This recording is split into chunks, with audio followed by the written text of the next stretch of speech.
Hello and welcome to this week's show of Whether or Not. I'm your host, Salix Iverson, joined by our forecaster for this week's show, Michael Jablonski.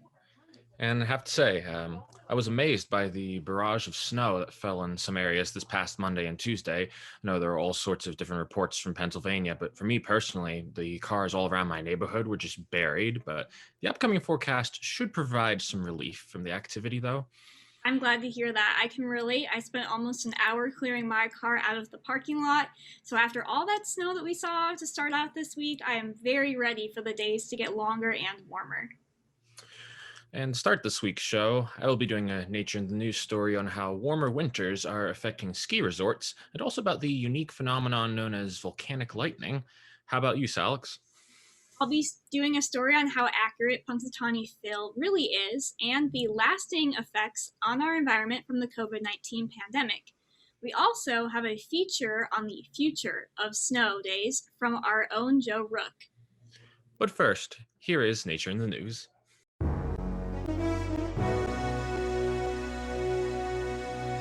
Back in December, Japan's Sakurajima volcano erupted, creating quite a spectacle in the process.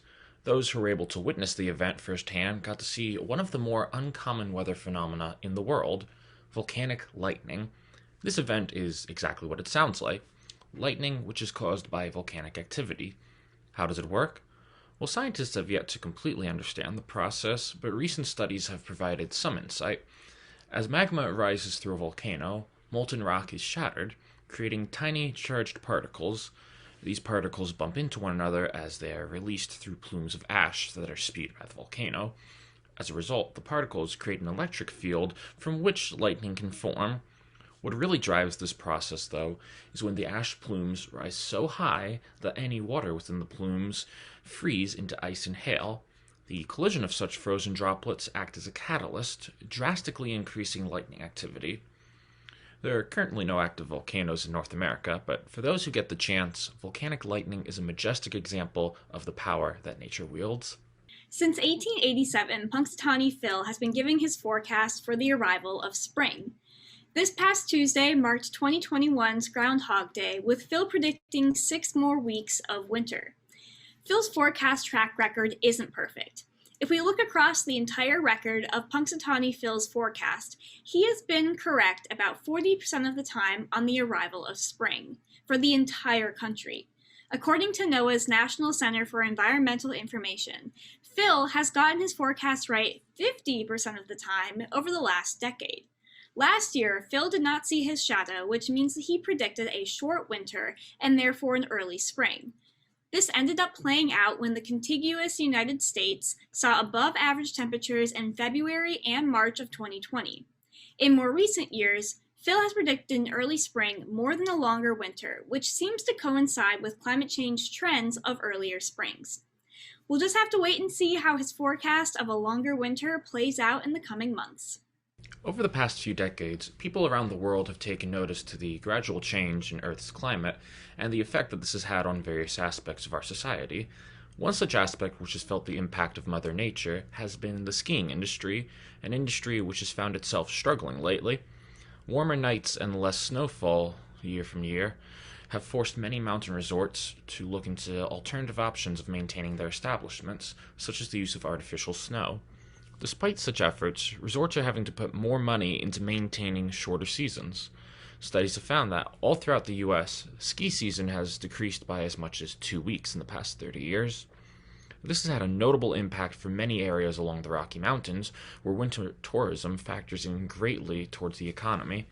And even with various snowmaking methods being improved, scientists project that by 2050, skiing in the continental US could be largely limited to just the highest elevations of Colorado's Rockies and California's Sierra Nevada range, with virtually all of the Northeast not having that option. Hopefully, future generations will have the chance to enjoy the pastime of quickly traversing down a mountain slope. The coronavirus pandemic has been impacting the world for a year now. Around the world, people are wearing disposable masks, latex gloves, and other personal protective equipment to stay safe. Additionally, takeout and carry-out options at restaurants to enjoy your favorite food and online shopping have become a popular way to stay away from others. Scientists are becoming concerned with the increase in these disposable items and their potential impacts on our environment. Many around the world have become reaccustomed to single-use items, and that's a habit that will need to be broken once the pandemic ends. While we won't know the full extent of COVID-19-based pollution until the effects of the pandemic have passed, we can assume that the scale of contamination will be large. COVID-19 will not be the world's last pandemic, and scientists are hoping to learn from our habits so that when the next pandemic arrives, we can be more environmentally courteous.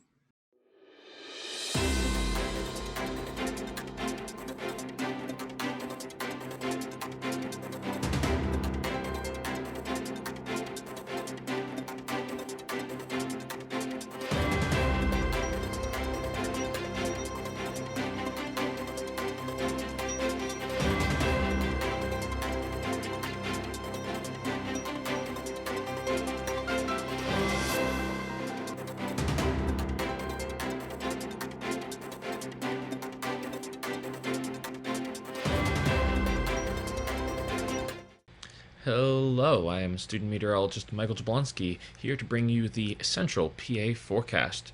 So, as we take a look at Friday here, you can see a cold front will move into the state, bringing some mixed precipitation early on. You'll see snow in the earlier parts of the day, and then as we progress into the afternoon, that snow will turn into rain and will continue to be present throughout much of Friday.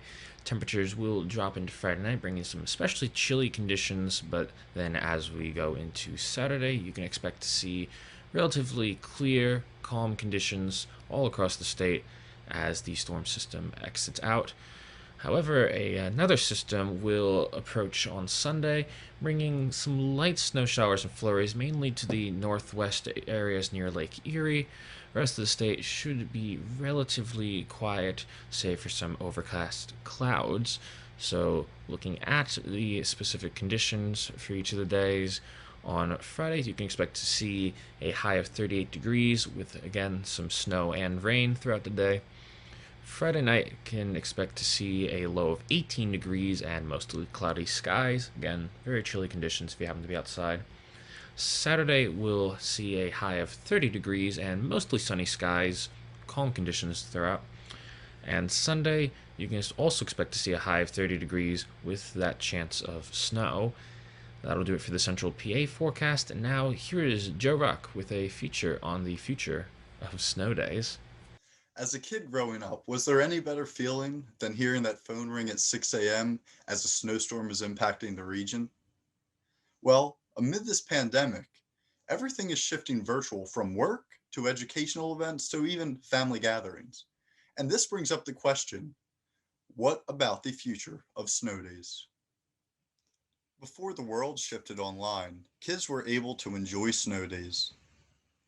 This map was created by Alexander Trebetskoy, and it shows the estimated amount of snow required to close schools. You can see here in Pennsylvania, it ranges anywhere from 3 inches to 24 inches or more up in northwestern PA. Unfortunately, if you're a fan of snow days, I may have some bad news for you, as this map may be a thing of the past. In Pennsylvania, schools are required to meet for 180 days of instruction and 900 hours of instruction at the elementary level, and a total of 990 hours of instruction at the secondary level each year.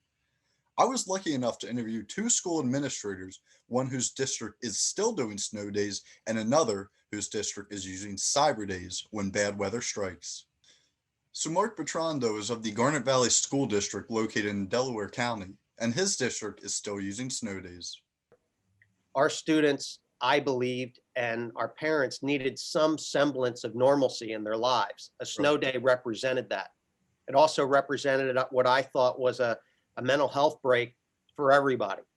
On the other hand, Sister Regina Ryan of Villa Maria Academy in Malvern has a different approach to this issue. We have been doing this previously to this year.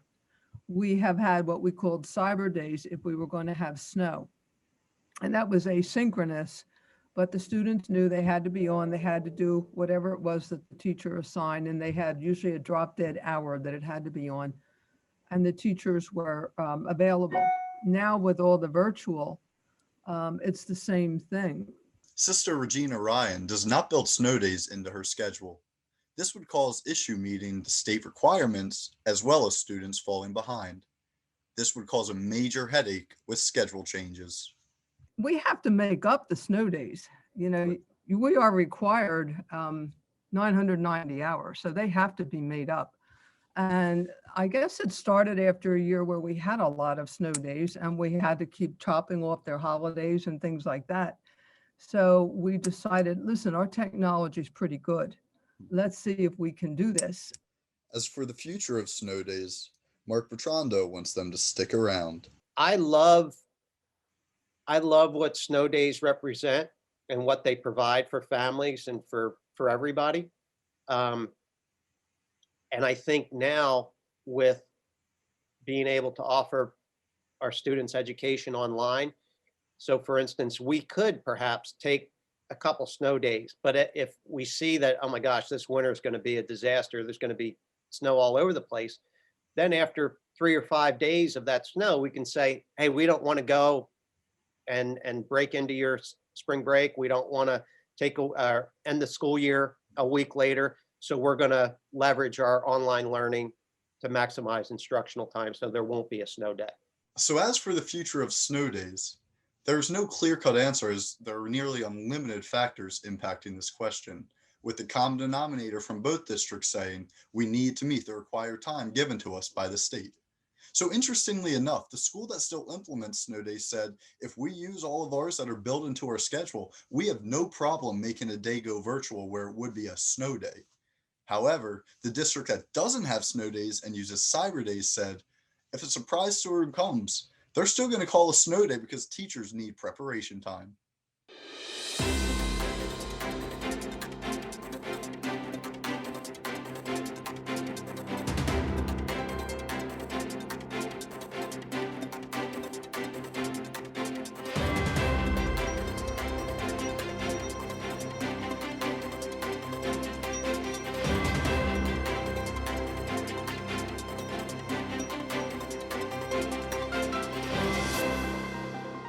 Hello, student meteorologist Michael Jablonski, back at it again to give you the extended forecast. So to start off here, let's just quickly recap what we've already mentioned here for the upcoming weekend. So again, Friday we're going to see that mixed precipitation, snow and rain at times, relatively high temperatures compared to the upcoming days. Saturday, things should be clear for the most part. Sunday, you'll see some light flurries in spots.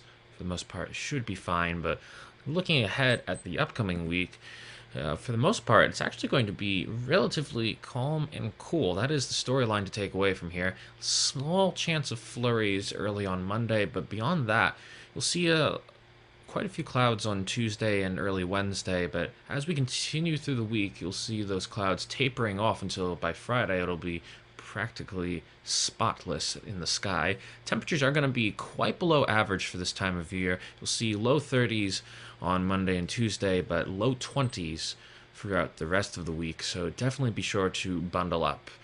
And that'll do it for the extended forecast, and now we're going to go to the Weather Whiz Quiz answer. And now for the Weather Whiz Quiz question. What is Punxsutawney Phil's forecast accuracy? Is it A, 30%, B, 40%, C, 70%, or D, 90%? And surprisingly, or unsurprisingly, depending on your view, the correct answer is B, though. And I always do find Groundhog Day amusing because, as a fellow Pennsylvanian, during those other 364 days of the year, groundhogs seem much more intimidating, is one way to describe it. Don't ever get close to groundhogs. It's also funny how Pennsylvania is typically the place to be on Groundhog Day because thousands gather from around the country. Despite COVID-19, that's a little bit changed this year, but they gather to hear if Phil saw his shadow or not. Well, that's all the time that we have for this week's episode of Whether or Not. I'm Salix Iverson. And I'm Michael Jablonski. Have a great weekend.